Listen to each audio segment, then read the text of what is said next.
Good evening. Thank you all for coming to our March Family Academy Night. It's with great pleasure that we have joining us today our multilingual language department, two of our staff, Lisa and Jessica. And we also have from the Katie Brown program helping us help our children learn how to build and maintain healthy relationships. And it's Libby. Thank you guys. And thank you all for coming. Thank you. Hi everyone, Jessica and I are here to invite any of the parents of our English learners and multilingual learners in Fall River to a special meeting on April 11th. Yeah.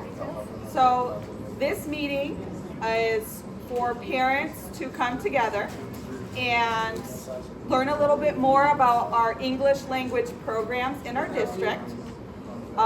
Be able to ask any questions you might have about our programs and what your students are learning in those programs, and be able to voice your concerns as well about any communication from schools or any concerns about the program at all, okay?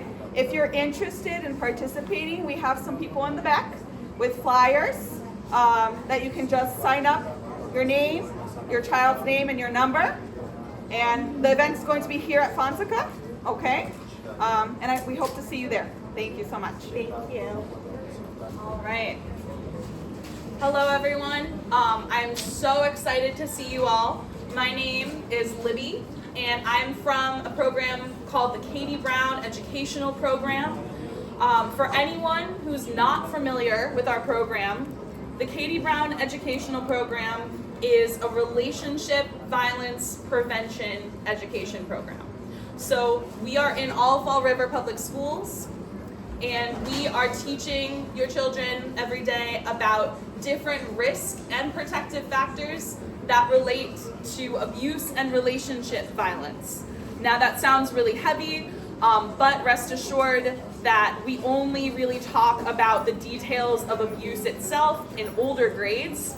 With younger grades, we're mostly talking about social emotional learning, and we're talking about the skills that your children need in order to form healthy friendships. So I'm really excited to talk to you all about this topic. I'm really excited that you're here in general, because as an educator, I have only a few shots a day to make an impact as far as teaching children social emotional learning skills. As parents, as caregivers, as guardians, you have the potential to further that impact. You are really the primary person that your child is learning from when we talk about social emotional learning. So you can really teach your kids at the end of the day so much more than I can. So I'm really excited that you're all here, and that we're gonna have an opportunity to talk about some of the things we can do to encourage our children to form healthy relationships, healthy friendships of all different kinds. So this is a really interesting time, as we all know, to talk about social emotional learning. We're in a post-COVID world right now, and we've seen our kids be really affected by this, right? Some of our kids missed a lot of really crucial socialization. Some of them are still catching up. They are experiencing school in a really different way than we did. And so we know now more than ever, it's really important to reinforce healthy friendship behaviors, healthy social and emotional behaviors. Really important. Now, as an educator, when I have a child who has difficulty learning in my class, sometimes that means I need to use explicit instruction.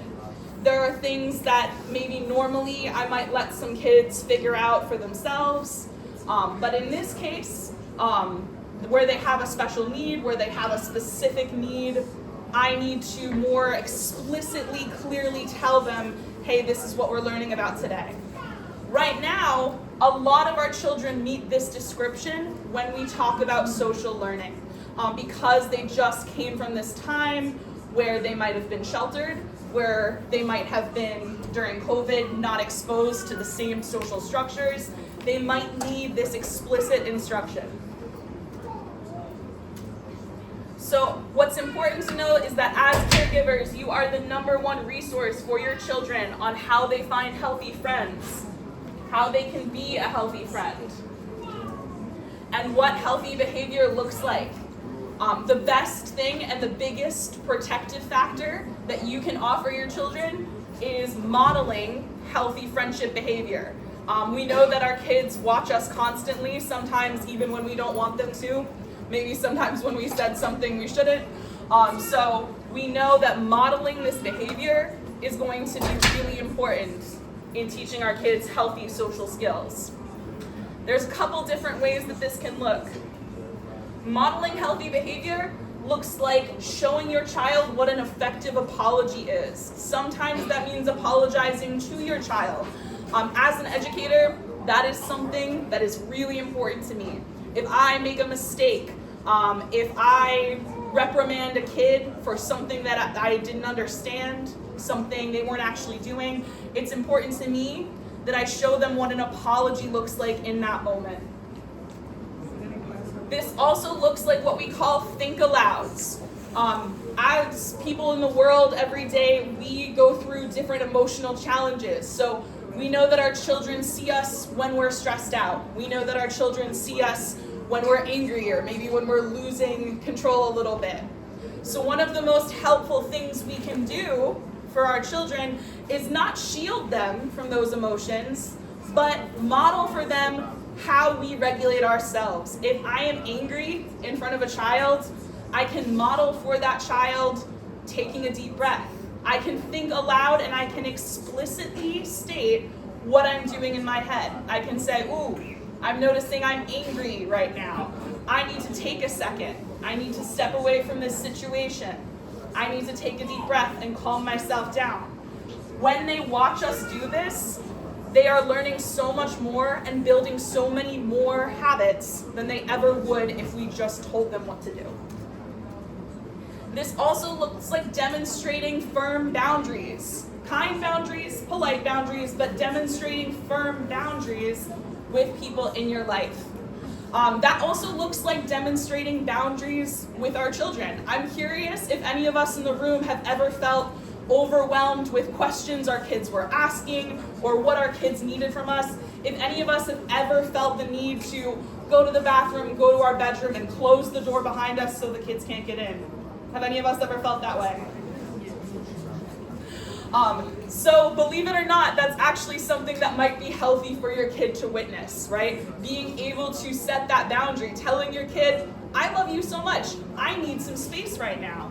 I need to take a minute for myself, is actually really, really a healthy thing for your kid to witness. Another thing that we have to stress is the idea to our children that friendship is a process. Friendship is not an innate skill. We're not born being a good friend or a bad friend. When we tell our children things like, you're a good friend, you're a kind person, you're a great friend, and we make those qualities sound intrinsic, sound just something that that child was born with, we're teaching them that they don't need to change their behavior, that they don't need to develop as friends.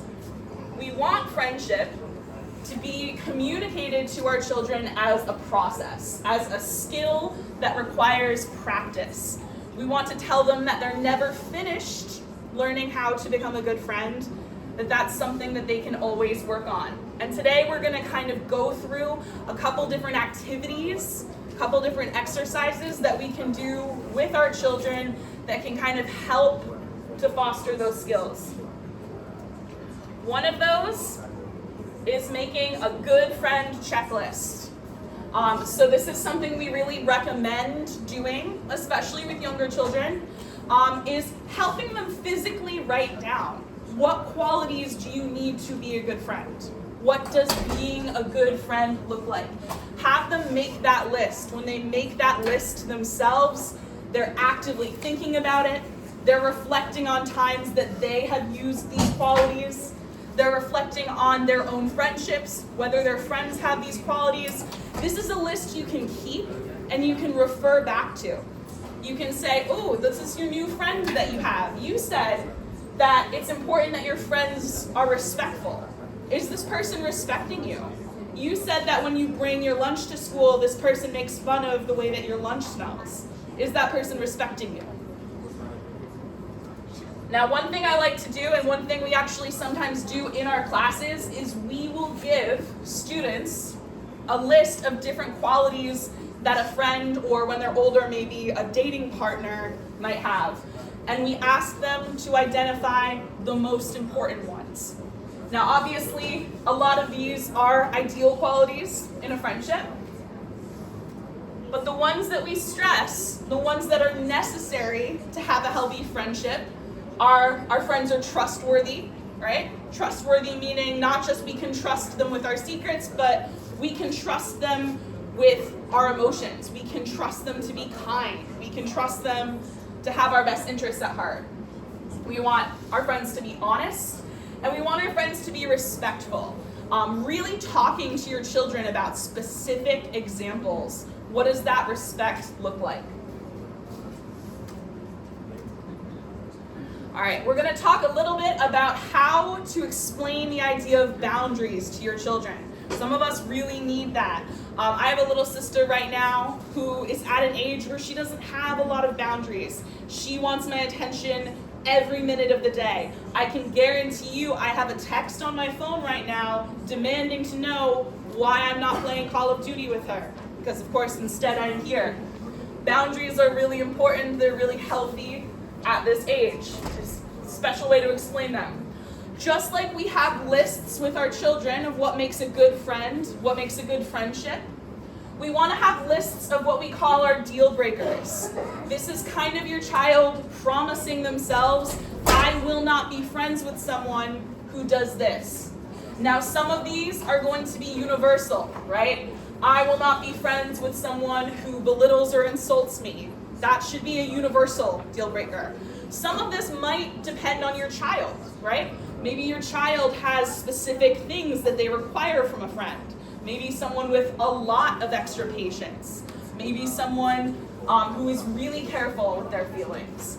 The idea of establishing these deal breakers, of saying, I'm going to decide right now I'm not going to be friends with someone who does this, is it kind of helps remind your child before the friendship comes up that this is something important to you.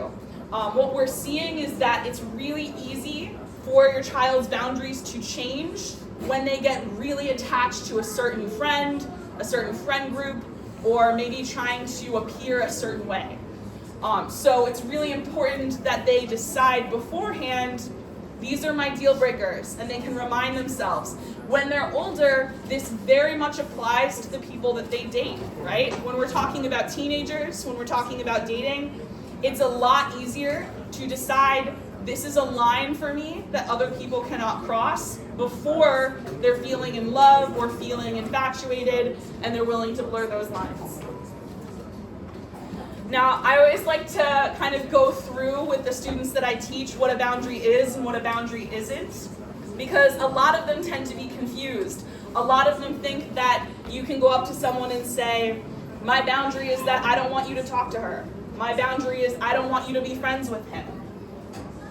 What boundaries are is lines and limits that should not be crossed, but those lines and limits have to be about you, right? Otherwise, that's just mind control. Otherwise, I could go up to someone and say, I don't like your shirt. My boundary is don't wear that shirt anymore. So what we know boundaries are not is they're not demands about another person's behavior. And boundaries are also not violence or controlling someone else. When I say they're not demands, it's important for kids to know that a boundary is not a force field.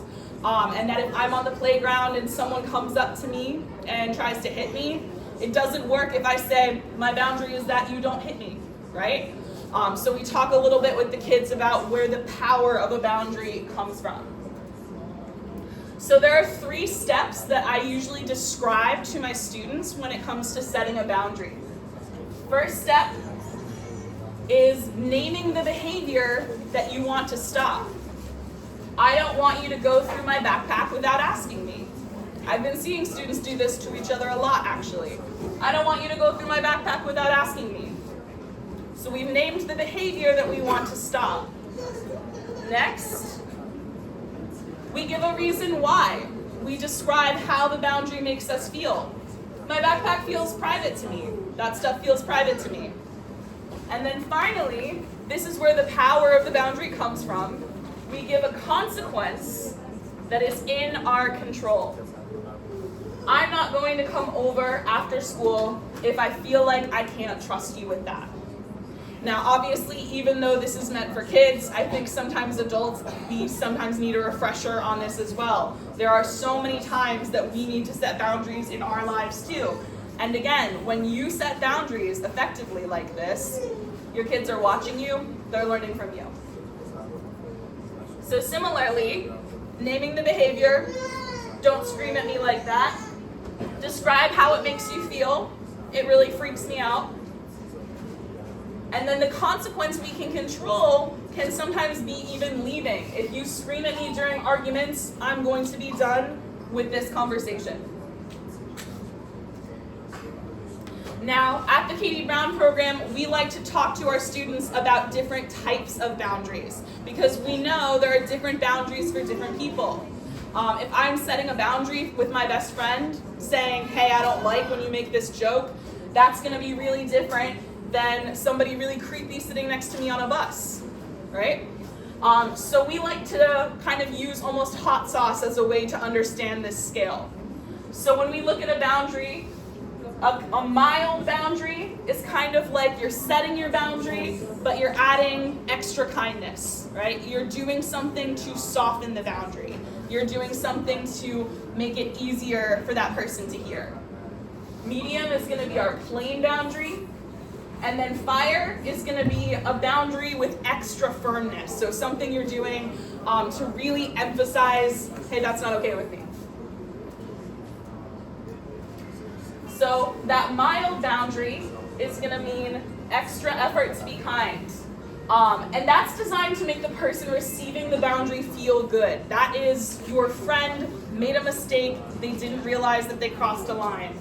So if we're modeling this for our kids, that's going to sound something like, hey, there's no way you could have known this ahead of time, but I don't like talking about death.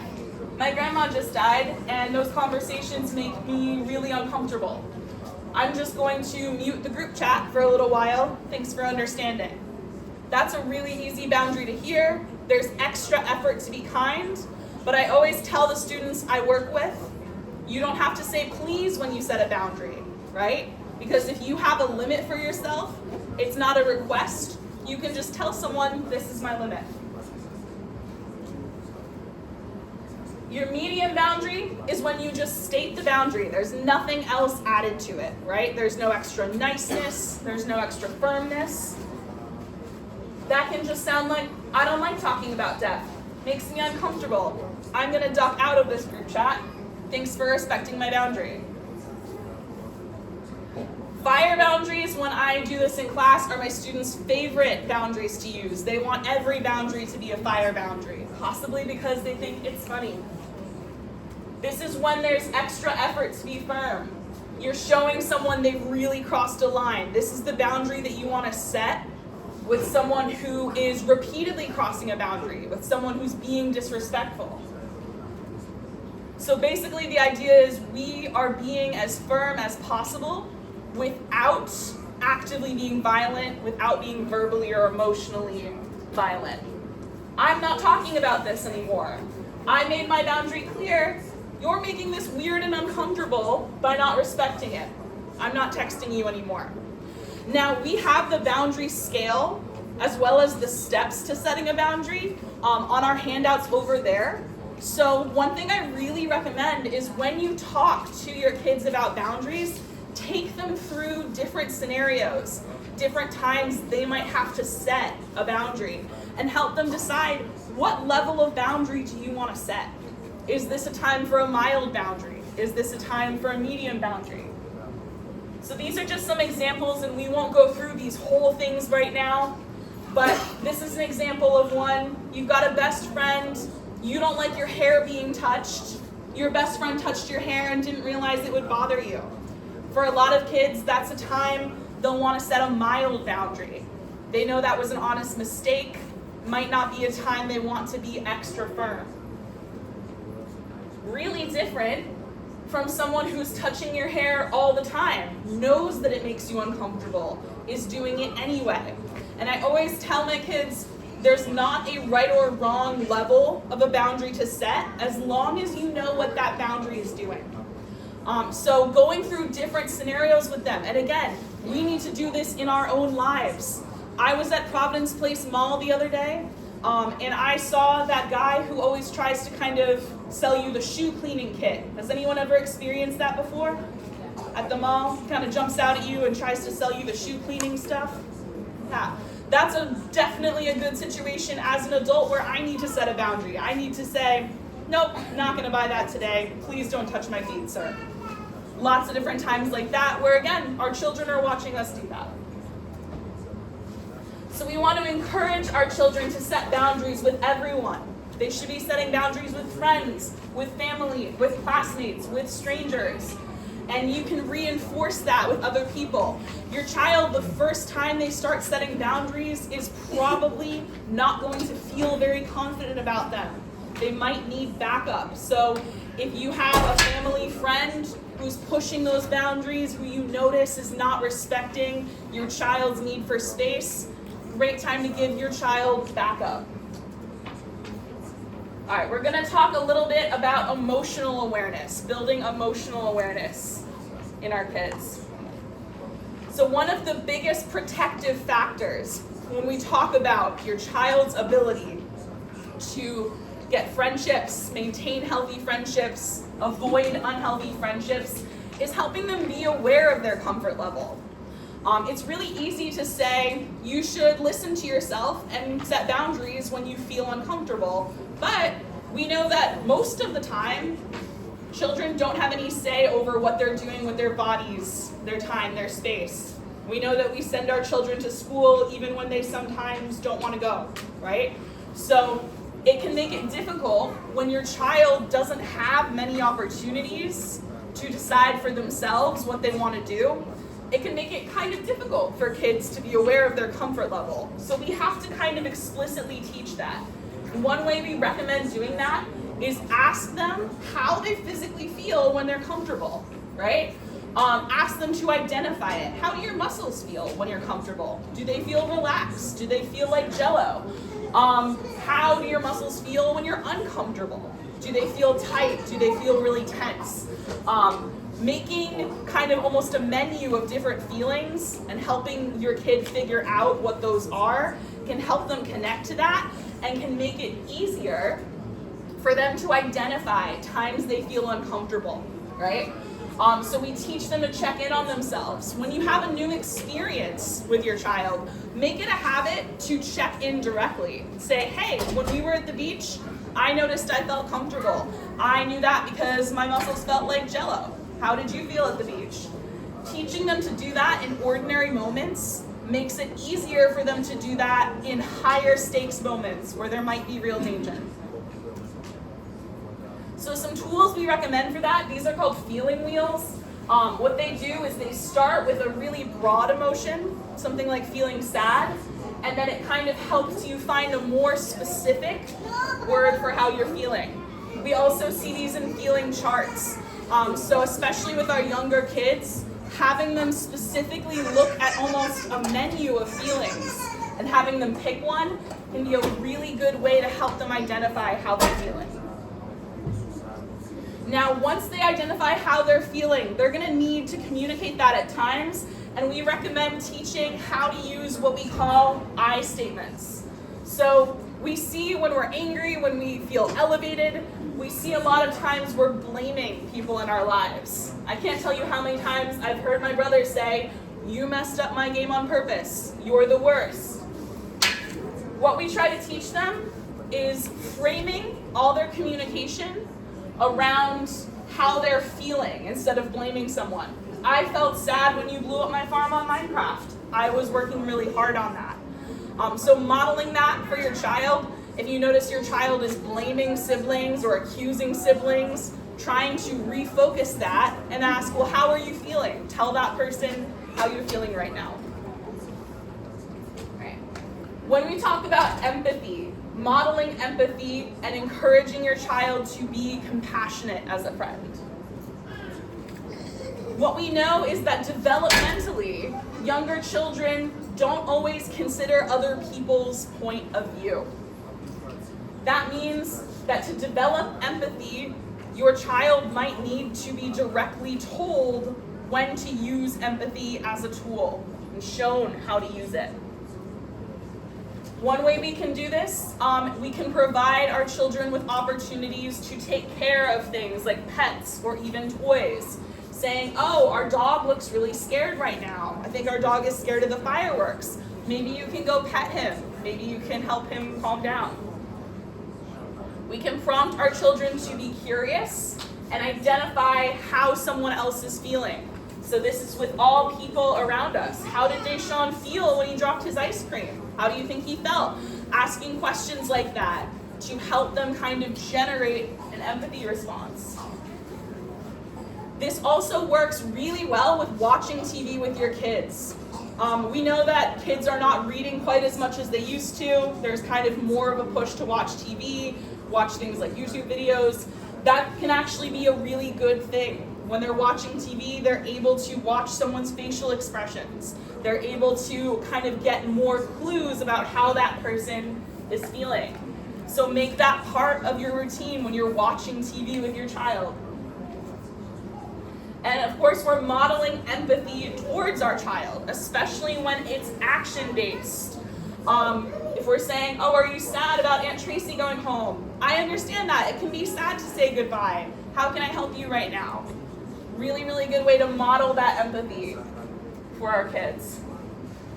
This is a big one in my classrooms right now. Recently, I had a student tell another student that he was shaped like an egg. Was not something I was expecting to hear in class. And obviously, when we see students kind of insulting each other like that, when we see students doing things that need correction, we like to encourage them to apologize. But we know that a lot of the time, a kid's natural response will be to go, sorry, and then kind of want to skip over that conversation. I think a lot of us have seen that before. We also have these handouts over there. But this is how you kind of guide your kid through a 4-step apology. This is a really, really helpful thing to implement as a standard thing. And again, if they see you do it, they're more likely to do it. So we like to do all 4 steps. I am sorry for, explaining why you're sorry. It was wrong because, next time I will do something different. Is there anything else I can do? How can I help? All right, and lastly, we're going to talk a little bit about our healthy internet habits. We know that our kids are online more than they ever have been before. So one thing that's really important for us to know about those online behaviors is that they're not as damaging as we've maybe been led to believe. I think we hear a lot of stories about how, being online can be really toxic for kids. It can be really negative for kids. But one thing that we know is there have been a lot of studies that show that being online when you are mindful about your online behavior is actually something that has a positive relationship to things like improving mental health or improving self-esteem.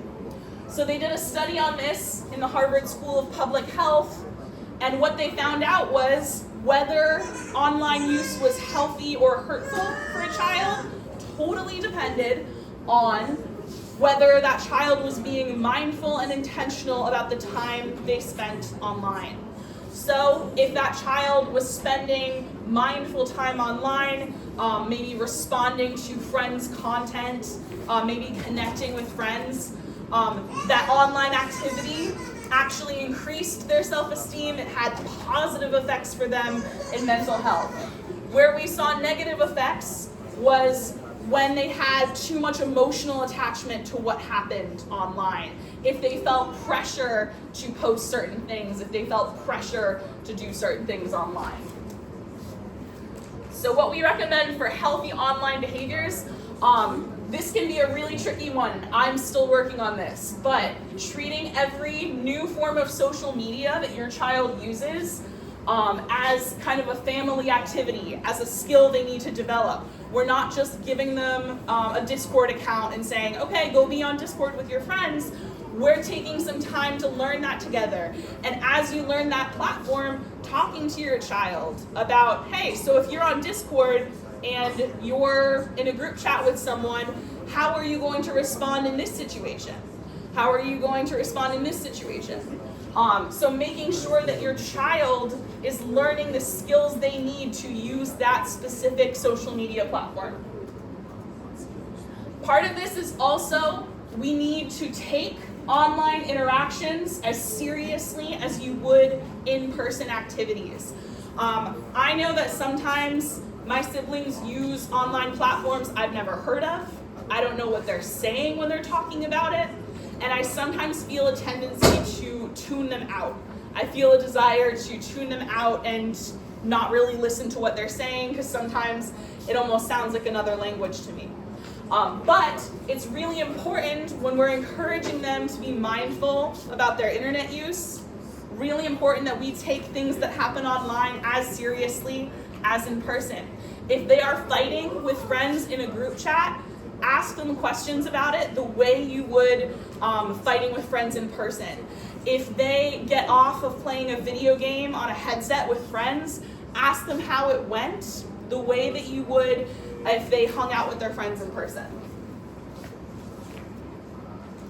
And then this is also about encouraging recognition of times when social media might not be helpful. So just like how in life sometimes we want to see our friends and go out, and sometimes we might feel too tired or too drained or too sick, and we need to recognize that about ourselves. We need to do that with social media use as well. So if your child is looking at pictures that other people post online, they're feeling insecure, they're comparing themselves to other people, that's a good, gentle reminder that, hey, this might be a time you could use a break from your phone. If your child is feeling bored and stressed out, might be a time you could use a break from your phone. Now, picking specific times that we say that is really helpful, because if we just say overall, you spend too much time on your phone, you need to get off of your computer, you need to get off of your Xbox, then our kids are going to kind of tune us out, right? But if we can show them that we understand what they're using it for and what times that might be beneficial, then we have a much better chance of them taking us more seriously when we say, okay, it's time to get off the screens for the day. One thing I really recommend, have a family account on a new type of social media before you let your kid use it independently. My family does that right now. We have a family Discord server. So that gave me an opportunity to learn about what my family was doing, what our kids were doing. It gave me an opportunity to learn how the platform was used. Now, when they use it with their friends, I know what questions to ask. I know how it works. I know what kinds of things to look out for. So it can be a really good way to sort of get yourself used to new social media platforms so that you can understand your kid. And just to make sure that your kid kind of feels like that's something you're doing together. That internet use isn't a secret. It isn't something that exists separately. It's something that they can ask your advice about, that they know they can come to you with. All right, so I wanted to make sure that we left about 10 minutes for questions. So I'd love to hear if anybody has any questions, comments, anything like that for me.